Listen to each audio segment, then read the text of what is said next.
President Donald Trump আরোপিত পাল্টা শুল্ক কমাতে দর কষাকষিতে যুক্তরাষ্ট্র থেকে পণ্য আমদানি বাড়ানো নানা উদ্যোগ নিয়েছিল অন্তর্বর্তী সরকার। এই উদ্যোগের অংশ হিসেবে এরই মধ্যে গম, ভুট্টা, সয়াবিন, তুলা সহ বেশ কিছু পণ্য আমদানি হয়েছে। এলএনজি, উড়োজাহাজ, যন্ত্রাংশ সহ আরও নানা পণ্য আমদানির বিষয়ে চুক্তি করেছে বাংলাদেশ। যদিও প্রাপ্ত তথ্যে দেখা যাচ্ছে বিদায়ী বছরে যুক্তরাষ্ট্র থেকে বাংলাদেশের আমদানি বাড়েনি, উল্টো বছরটিতে বাংলাদেশের সঙ্গে যুক্তরাষ্ট্রের বাণিজ্য ঘাটতি আরও বেড়েছে।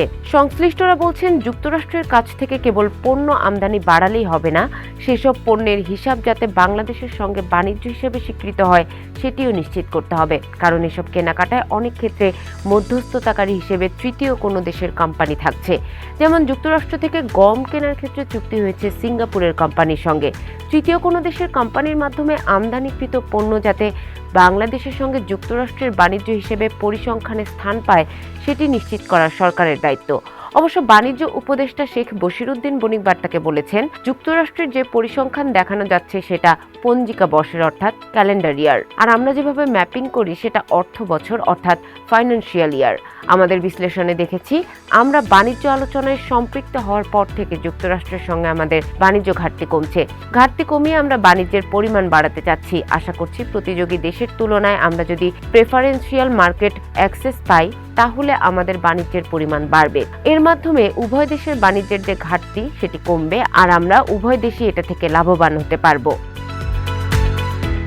যুক্তরাষ্ট্র থেকে বাংলাদেশ যে পরিমাণ পণ্য আমদানি করে তার চেয়ে অনেক বেশি সে দেশে রপ্তানি হয়। সেই হিসেবে বাংলাদেশের দিক থেকে যুক্তরাষ্ট্রের সঙ্গে বাণিজ্য উদ্বৃত্ত আর যুক্তরাষ্ট্রের দিক থেকে বাণিজ্য ঘাটতি হিসেবে দেখা হয়। এ ঘাটতি কমিয়ে আনার শর্ত পূরণের অংশ হিসেবে যুক্তরাষ্ট্র থেকে বছরওয়ারি প্রতিযোগিতামূলক দামে 7 লাখ টন গম আমদানির প্রতিশ্রুতি দেয় অন্তর্বর্তী সরকার।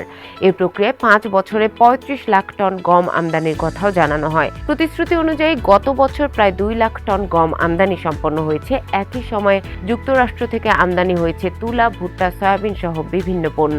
এর প্রেক্ষাপটে বাংলাদেশের ওপর আরোপিত শুল্ক আবারও বেড়ে যাওয়ার কোনো আশঙ্কা রয়েছে কিনা জানতে চাইলে Bangladesh knitwear manufacturers and exports অ্যাসোসিয়েশনের সভাপতি মোহাম্মদ হাতেম বণিক বার্তাকে বলেন, বাণিজ্য ঘাটতি বাড়ন্ত দেখালেও এটা আগামীতে বাড়বে বলে মনে হয় না। কারণ বর্তমানে যুক্তরাষ্ট্রের রপ্তানি কমেছে, বিপরীতে আমাদের আমদানি বাড়বে। আমদানির জন্য দেশটির সঙ্গে যে চুক্তিগুলো হয়েছে সেগুলো এখনো বাস্তবায়নে যায়নি। সরকার ছাড়াও বেসরকারি কিছু প্রতিষ্ঠান যুক্তরাষ্ট্র থেকে আমদানির জন্য চুক্তি করেছে। চুক্তিভুক্ত পণ্যগুলো এখনো বাংলাদেশে পৌঁছয়নি। এছাড়া পোশাক রপ্তানিকারকরা যুক্তরাষ্ট্র থেকে তুলা আমদানি বাড়ানোর জন্য উদ্যোগ নিয়েছে। সরকারি বেসরকারি পর্যায় থেকে নেওয়া উদ্যোগগুলো বাস্তবায়ন হলে এ বাণিজ্য ঘাটতি কমে আসবে। তবে এটি দৃশ্যমান হতে আরো 5-6 মাস সময় লাগতে পারে।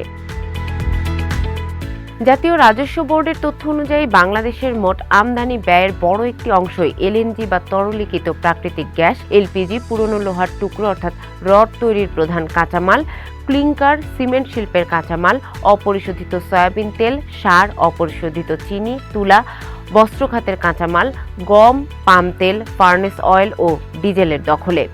এসব পণ্য আমদানির সবচেয়ে বড় বাজার হলো চীন। চীন থেকে বাংলাদেশ শিল্প কারখানার যন্ত্র, কেমিক্যাল, বস্ত্র খাতের কাঁচামাল, ইলেকট্রনিক পণ্য ও আসবাবপত্র আমদানি করে। আবার পোশাক তৈরির বেশিরভাগ কাঁচামালও আসে এশিয়ার বৃহত্তম অর্থনীতির দেশটি থেকে। যদিও আমদানির বিপরীতে চীনের নামমাত্র পণ্য রপ্তানি করে বাংলাদেশ, ফলে দেশটির সঙ্গে বাংলাদেশের বাণিজ্য ঘাটতি সর্বোচ্চ। বর্তমানে দেশের মোট পণ্য রপ্তানির মাত্র 1% কিছুটা বেশি যায় চীনে। প্রতিবেশী দেশ ভারত থেকে গত বছর খাদ্যশস্য, মশলা, তুলা, মোটরযান, চিনি জাতীয় পণ্য ও জ্বালানি আমদানি হয়েছে বেশি। ইন্দোনেশিয়া থেকে সবচেয়ে বেশি এসেছে পাম অয়েল। দেশটি থেকে বিভিন্ন ধরনের মশলা ও টায়ারও আমদানি করা হয়েছে। অন্যদিকে গত বছর যুক্তরাষ্ট্র থেকে সবচেয়ে বেশি আমদানি হয়েছে ইস্পাতের কাঁচামাল, খনিজ জ্বালানি, তেলবীজ, তুলা ও বিভিন্ন ধরনের প্রযুক্তি নির্ভর পণ্য। আমদানির এ তালিকায় এখন গম, ভুট্টা ও সয়াবিনের মতো খাদ্যপণ্য যুক্ত হয়েছে। আর কাতার ও ওমান থেকে দীর্ঘমেয়াদী চুক্তির আওতায় এলএনজি আমদানি হলেও বর্তমানে যুক্তরাষ্ট্র থেকে বড় পরিসরে জ্বালানিটি আমদানির উদ্যোগ নিয়েছে সরকার। বেসরকারি গবেষণা প্রতিষ্ঠান সেন্টার ফর পলিসি ডায়ালগের সম্মানীয় ফেলো অধ্যাপক মোস্তাফিজুর রহমান বলেন, বাংলাদেশের সবচেয়ে প্রতিবেশী ভারত ও চীনের ওপর যুক্তরাষ্ট্রে আরোপিত পাল্টা শুল্কের হার অনেক বেশি।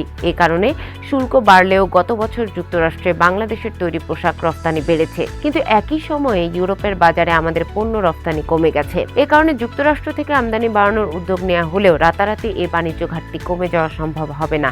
আশা করি সরকার ও বাংলাদেশি উদ্যোক্তারা নিজেদের প্রতিযোগিতা সক্ষমতা বাড়িয়ে যুক্তরাষ্ট্রের সঙ্গে বাণিজ্যিক সম্পর্ক এগিয়ে নেয়ার উদ্যোগ নেবে। এক্ষেত্রে উভয় দেশই উপকৃত হবে।